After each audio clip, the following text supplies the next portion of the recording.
Rolex, uma das marcas mais luxuosas do mundo, avaliada hoje em cerca de 8 bilhões de dólares. Sua história remonta ao início do século passado e começou apenas com um adolescente órfão, cuja herança foi roubada dele. Depois de alguns anos trabalhando, ele decidiu seguir sua paixão e abriu um negócio de relojoaria, no qual mal ele sabia que esse empreendimento o levaria a ser o pioneiro em relógios de pulsos modernos, mudando toda a sua indústria, criando um império de bilhões de dólares. Esta é a história de Hans Hilsdorf. Hans Hilsdorf nasceu na Alemanha em 22 de março de 1881. Seus pais foram Anna e Johann Daniel Hilsdorf. Ele foi o segundo filho de 3 filhos, mas infelizmente sua mãe ficou doente durante os próximos anos e morreu em 1892. E para piorar, um ano depois, seu pai veio a falecer, também deixando Hans um órfão com apenas 12 anos de idade. Com o falecimento dos seus pais, Hans passou a morar com seus tios, que venderam o próspero negócio da família que pertencia a seu avô e mais tarde a seu pai. Hans e seus 2 irmãos foram enviados a excelentes internatos, onde receberam uma educação de qualidade.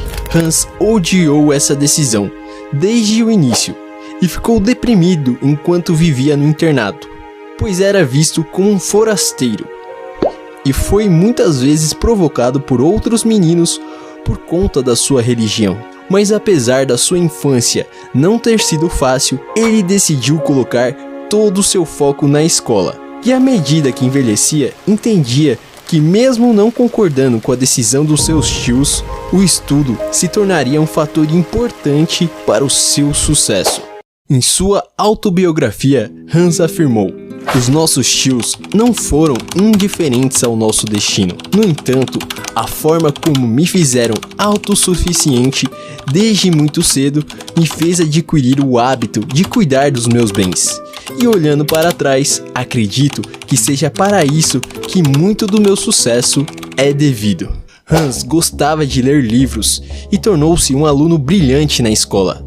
As matérias em que mais se destacou foram matemática e línguas, onde ele aprendeu francês e inglês. Por ser sempre muito curioso sobre viagens, ele sabia que falar outras línguas seria muito útil e que acabaria por desempenhar um grande papel na sua carreira. Durante a escola, ele se tornou amigo de um menino suíço que lhe contaria histórias de sua cidade natal, localizada na Suíça, que foi bem conhecida por sua longa história na indústria de relojoarias. Então, Hans se tornou muito curioso sobre o lugar e um dia deixou o internato na Alemanha para se mudar para Genebra, na Suíça. Aos 19 anos, ele conseguiu um emprego como aprendiz de uma empresa internacional de exportação de pérolas altamente influente. E essa valiosa experiência que Hans adquiriu desempenhou um papel crucial em todos os seus negócios futuros. Um dia, Hans recebeu uma carta do seu amigo que lhe ofereceu um emprego para uma influente firma de relógios dos senhores Kuno Corten, que foi uma das maiores empresas relojoeiras de alta qualidade na época e exportava cerca de 1 milhão de francos em relógios de bolso anualmente, trabalhando com todos os tipos de relógios e fabricando um pequeno número de relógios do zero. Hans era responsável por dar corda a centenas de relógios de bolso todos os dias em seu papel na Kuno Corten, bem como garantir que todos os relógios estivessem marcando a hora certa. Entendendo como funcionava as relojoarias de seu tempo, durante seu trabalho, Hans foi obtendo um conhecimento valioso sobre como todos os tipos de negócios que eram produzidos em todo o mundo. Aos 22 anos, ele mudou-se para Londres, Inglaterra, para trabalhar em mais uma empresa de relógios de alta qualidade. Lá, ele foi responsável por um maior papel e agora era responsável por aumentar as vendas. E durante os 2 anos em que ficou lá, ele conseguiu com sucesso encontrar mais clientes para a empresa e aumentou suas vendas ao longo do tempo. Até então, ele já estava pensando em construir seu próprio negócio de relógios e estava aprendendo tudo o que podia para aprofundar seu conhecimento em seu futuro negócio. Durante esses anos, ele também conheceu sua futura esposa Florença, na qual ele se casaria logo depois. Um dia Hans estava sentado do lado de fora com seu cunhado muito mais velho, Alfred, e abriu seu coração e falou sobre a vida e os planos para o futuro.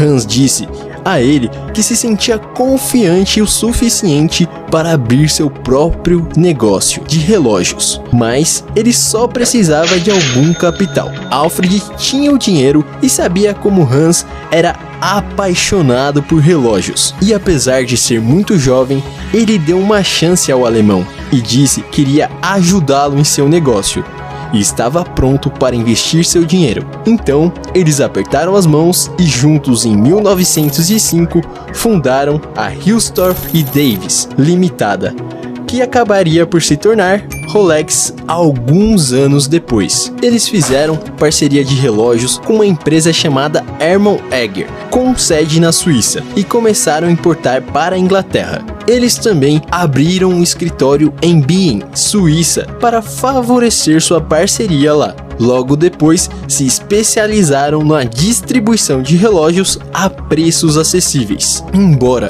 Hans fosse um amante, observou que havia uma coisa importante que estava desfavorecendo a indústria de relógios de bolso. Na época, os relógios de pulso eram principalmente usados pelas mulheres como joias, e pelo motivo de não serem bem precisos no tempo, esses relógios eram muito menores do que os relógios de bolso, e essa foi a principal razão pela qual os relógios de bolso foram mais populares na época, e eram considerados masculinos por conta do seu tamanho volumoso. Mas para Hans, ele achava inconveniente e um pouco incômodo, pois sempre que precisava usar, tinha que colocar a mão no bolso para ver as horas, especialmente quando suas mãos estavam ocupadas. Até então, pensava-se que era quase impossível criar um relógio de pulso perfeito, no qual poderia mostrar consistentemente a hora exata e estar em uso diário. Em 1914, Hans Hilstorf falou: "Minha opinião pessoal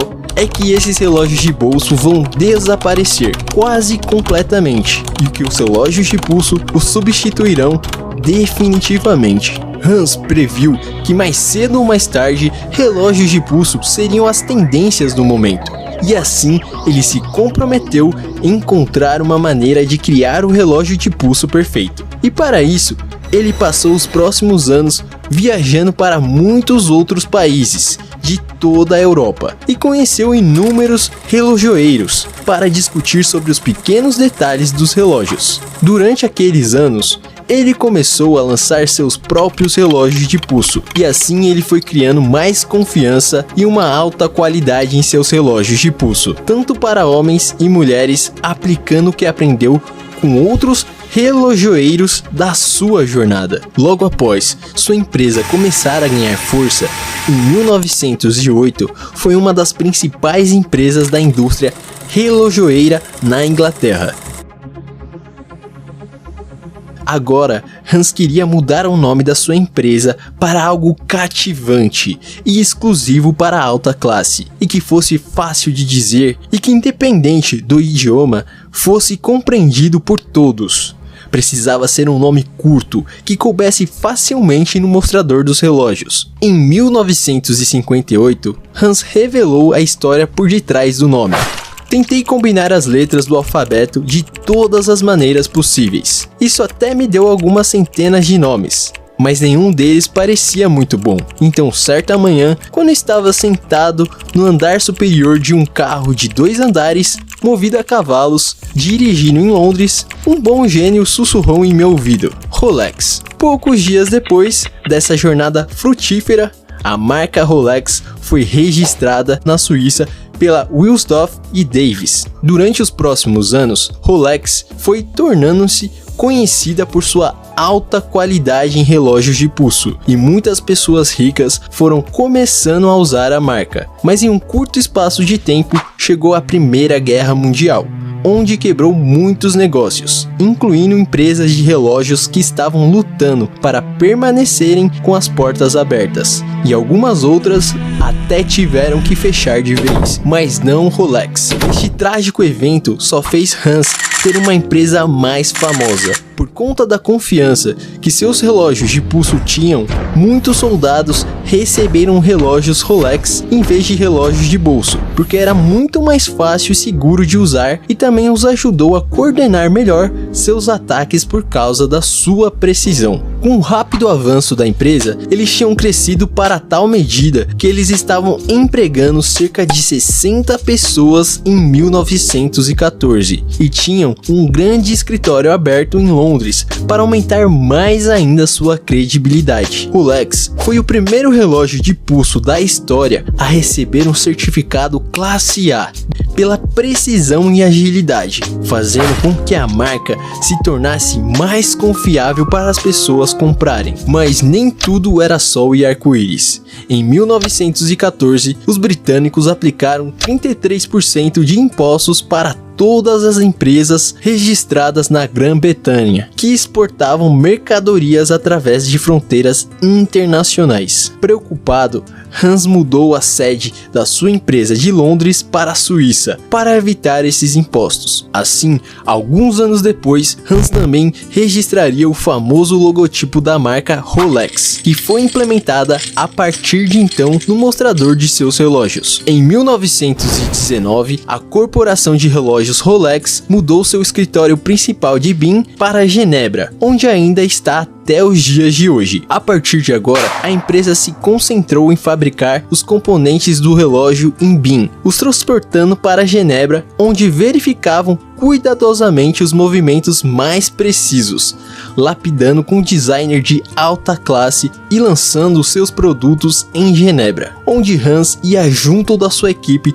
para melhorar e inovar a parte técnica do relógio de pulso. Sua ideia foi criar uma caixa de relógio tão apertada que os movimentos fossem permanentemente garantidos contra danos causados por poeira, transpiração, água, calor, frio, e só então a precisão perfeita do relógio Rolex seria garantida. Graças à sua paciência e determinação, acabou valendo a pena o tempo gasto nesse projeto. Em 1926, Rolex lançou seu novo modelo, que mudaria para sempre a indústria dos relógios. Rolex Oyster, o primeiro relógio de pulso à prova da água na história. Este novo modelo foi equipado com uma caixa hermética que garantiu uma ótima proteção para pequenos movimentos do relógio, o levando a ser a prova da água. Hans sabia que isso era revolucionário e as pessoas certamente estariam interessadas no relógio, mas ele decidiu esperar pela oportunidade perfeita e apresentar ao mundo de forma grandiosa. Em 1927, um Rolex Oyster atravessou o Canal da Mancha no pulso da jovem nadadora inglesa Mercedes Gladstone. A travessia durou 10 horas e quando terminou, o relógio continuava a funcionar e o Rolex Oyster saiu da água em um perfeito estado. As pessoas ficaram loucas pelo relógio e assim Hans seguiu a publicidade colocando um anúncio em frente ao Correio Diário de Londres. E esse foi o evento que Rolex chegou em fama internacional como revolucionário. E para aproveitar o hype do momento e promover ainda mais a marca, Hans colocou o relógio dentro de aquários com peixes reais. Essa estratégia genial funcionou incrivelmente e as pessoas ficaram viciadas nos produtos. Então, a partir deste momento, Hans decidiu criar fortemente anúncios da Rolex. Em 1931, a Rolex criou e registrou a patente do primeiro mecanismo de corda automática, equipado com rotor perpetual. Esse engenhoso sistema, que é considerado uma verdadeira obra de arte, ainda hoje é o coração de todos os relógios automáticos modernos. E com essa belíssima obra de arte, a publicidade não parou por aí. Rolex identificou as melhores oportunidades para testar, aperfeiçoar e divulgar o desempenho técnico do Oyster em diversas áreas. O universo dos esportes, da aviação, do automobilismo e das expedições constituíram autênticos laboratórios para os inúmeros atributos técnicos do relógio. E em 1933, o Rolex estava no jornal novamente em um voo sobre o Monte Everest. A primeira expedição que sobrevoou o Everest estava equipada com relógios Rolex Oyster e os membros da tripulação ficaram extremamente satisfeitos com o desempenho dos relógios. Outro exemplo foi quando o famoso motorista Malcolm Campbell, um dos pilotos mais rápidos do mundo, bateu o recorde em 1935, atingindo a velocidade de 485 km por hora, usando um Rolex. E nessa época, as pessoas começaram a perceber que Rolex não era apenas um excelente relógio de alta qualidade, mas também um confiável relógio de pulso que qualquer um poderia usar diariamente. De 1934 a 1940, Hans também produziu alguns relógios de alta qualidade fora da empresa Rolex e os registrou sob o seu próprio nome, mas o projeto foi descontinuado devido ao ódio que franceses e britânicos e americanos tinham para mercados relacionados com a Alemanha. E mesmo com todas as suas conquistas, Hans teve que lutar para fazer o seu caminho no mercado e teve que colocar o dobro de esforço para fazer sua empresa ter sucesso devido ao seu nome alemão. Quando a Segunda Guerra Mundial eclodiu, Rolex tomou um golpe duro. Tornou-se difícil e caro exportar produtos fora da Suíça e outros grandes mercados da Europa. Hans estava frustrado com a situação e mais uma vez a sua má sorte estava batendo na sua porta. Sua esposa faleceu em 1944. E para homenagear sua esposa, ele estabeleceu a Fundação Hilsdorf, uma instituição de caridade para causas sociais. E o que vale muito a pena ser mencionado é que todas as contas da Rolex foram transferidas para a fundação. Então, até os dias atuais, a Rolex opera sob as leis de uma caridade. Portanto, a Rolex nunca se tornará pública ou vendida, nem pagarão impostos, porque é essencialmente uma fundação de caridade. Assim que a Segunda Guerra Mundial terminou, a empresa Rolex começou a decolar. Mesmo com excelente marketing, ainda existia o desafio de ter que dar corda manualmente nos relógios. E era ainda mais difícil por conta da caixa ser bem apertada. Criar um relógio de corda automática foi um sonho que durante séculos as pessoas tentaram fazer, mas nenhum foi bem sucedido. E nas últimas 2 décadas, em um único ano, seu sucesso foi apoiado por seu novo modelo que foi lançado em 1945, o Rolex Datejust, o primeiro relógio de pulso de corda automática, à prova da água que indicava a data do mês e uma abertura do mostrador. E esses tipos de relógios ainda são vistos nos dias de hoje e é o padrão para uso normal de relógios de pulso. E assim, em 1945, 1950, Rolex desenvolveu relógios como instrumentos profissionais cujas funções iam muito além de simples indicações das horas. Esses relógios foram concebidos para atividades profissionais, como mergulho, aviação, alpinismo e exploração científica. Os modelos profissionais suscitariam entusiasmo duradouro e se afirmaram como relógios de grandes realizações. Em um dos mais lendários lançamentos, o Submariner Rolex, o primeiro relógio de pulso à prova da água que poderia chegar a 100 metros de profundidade no oceano, sem ficar inutilizável. Hans Hilsdorf morreu no ano de 1960. Após sua morte, Rolex começou a se portar como uma marca de luxo, e até os dias de hoje, o marketing é exclusivo em coleções de relógios para pessoas de alta classe. Em 1985, Rolex começou a fabricar seus relógios com aço 904L, tornando-se o primeiro relógio a utilizar esse material luxuoso, e que é uma das razões de seus preços caros e altos nos dias de hoje, ou seja, uma verdadeira engenharia da arte. Rolex continua com a marca de relógios mais conhecidas do mundo, e tudo isso começou apenas com um menino órfão, que não tinha nada além de muita vontade. Hans Hilsdorf, por conta própria, criou seu caminho e foi o responsável por mudar e assistir a indústria em que conhecemos hoje. A sua paixão pelo designer, tecnologia e inovação colocou ele na lista dos homens mais influentes da indústria, e seu legado pode ser visto até os dias de hoje, em cada pessoa que utiliza um Rolex em seu pulso. Obrigado por assistir esse vídeo, e não se esqueça de inscrever-se para não ficar de fora de histórias de negócios e pessoas de sucesso. Até a próxima!